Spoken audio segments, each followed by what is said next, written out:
को बिहार के इतिहास के बारे में बताते हैं। भगवान बुद्ध को बिहार के गया में ही ज्ञान की प्राप्ति हुई थी और बौद्ध धर्म की शुरुआत भी बिहार की धरती से ही हुई। यही नहीं, जैन धर्म के भगवान महावीर का जन्म भी बिहार के वैशाली में हुआ था और नालंदा के पावापुरी में उन्हें मोक्ष हासिल हुआ।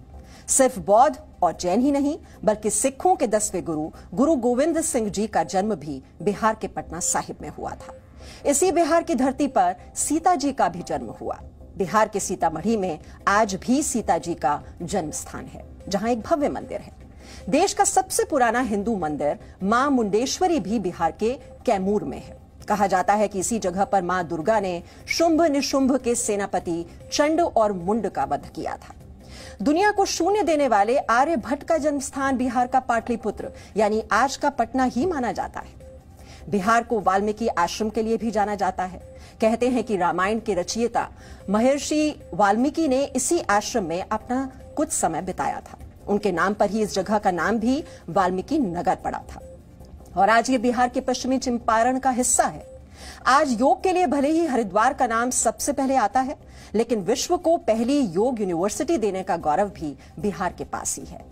बिहार के मुंगेर जिले में वर्ष 1964 में सत्यानंद सरस्वती ने योग विश्वविद्यालय की स्थापना की थी। यही नहीं, दुनिया को लोकतंत्र का पहला पाठ बिहार ने ही पढ़ाया। बिहार के वैशाली में पहला लोकतंत्र स्थापित हुआ। तकरीबन 2600 साल पहले लिच्छवियों ने इसकी स्थापना की। वैशाली गणराज्य में राजा का चुनाव होता था, जिसे गणराजा कहा जाता था। इसी तरह वैशाली से ही भारत का दूसरा शहरीकरण शुरू हुआ था। यानी जिस बिहार ने भारत को शहरों में बदलना सिखाया, आज भी उस बिहार की 88% आबादी गांव में रहती है। बिहार अर्थशास्त्र की रचना करने वाले चाणक्य की भूमि है।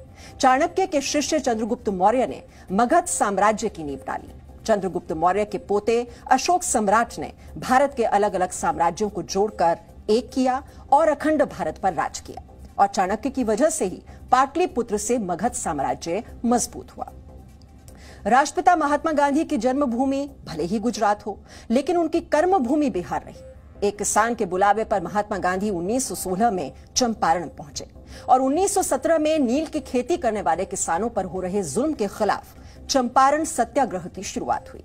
इसी तरह जयप्रकाश नारायण का जन्म उत्तर प्रदेश के बलिया जिले में हुआ, लेकिन उनकी कर्मभूमि भी बिहार ही रही। पटना के गांधी मैदान से जेपी आंदोलन ने जो लहर पैदा की, उसने तत्कालीन इंदिरा सरकार को हिलाकर रख दिया था और उसी आंदोलन से आज कई नेता निकले हैं। इसी बिहार की धरती पर रामधारी सिंह दिनकर, फणीश्वर नाथ रेणु, बाणभट्ट और विद्यापति जैसे कवि हुए। ये वो सुनहरे पन्ने हैं जिस पर बिहार गर्व करता है।